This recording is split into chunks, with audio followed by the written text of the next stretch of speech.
Messieurs, je vous adresse mes salutations distinguées et je suis honoré de vous accueillir sur ma chaîne YouTube. Je réponds au nom de Douli Amir et je désire partager avec vous ma perspective en tant que professeur, chercheur, débutant en histoire et tuteur universitaire.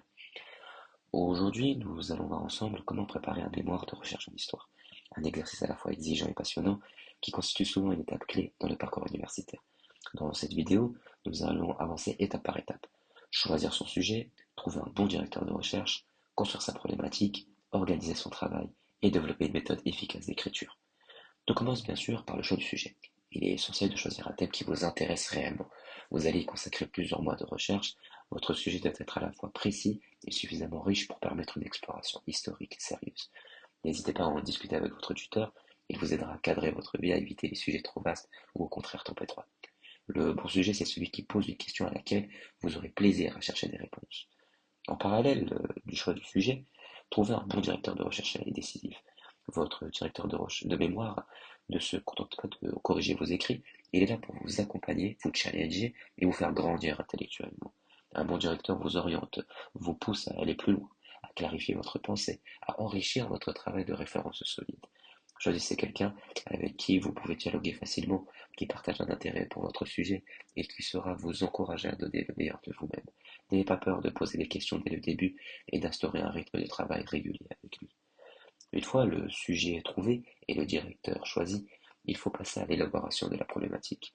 La problématique, c'est le cœur vivant du mémoire. Ce n'est pas une simple description, mais une véritable interrogation historique.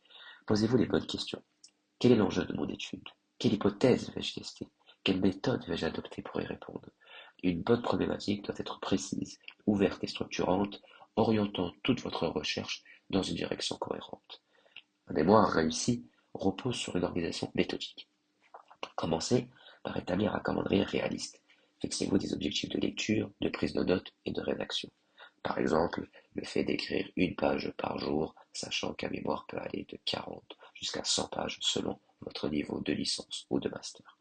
Constituez par la suite un corpus de sources fiables, sources primaires si possible, accompagnées d'une bibliographie critique solide.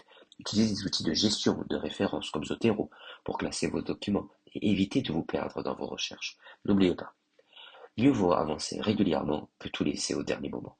La constance est votre meilleur allié. Enfin, vient l'étape de la rédaction. Ne cherchez pas à écrire d'un seul jet. Travaillez par section. Commencez par des brouillons, corrigez, reformulez. Votre mémoire doit montrer une progression logique. Une introduction qui expose votre sujet, votre problématique et votre plan, un développement en plusieurs parties équilibrées, appuyé sur des exemples précis, et une conclusion qui répond clairement à la problématique et ouvre sur d'éventuelles pistes de recherche. Veillez également à soigner votre style, privilégiez la clarté, la rigueur et la précision. Pour conclure, préparer un mémoire en histoire est avant tout une aventure intellectuelle. Cela demande du travail, de la rigueur, de la passion, mais aussi une relation de confiance avec son directeur de recherche qui peut vraiment vous permettre de vous surpasser. N'ayez pas peur des doutes ou des ajustements en cours de route, ils font partie intégrante du processus de recherche. Merci de m'avoir accompagné dans cette tranche de vie. J'espère que cette réflexion vous aura été utile. Prenez soin de vous et à très bientôt pour une prochaine vidéo.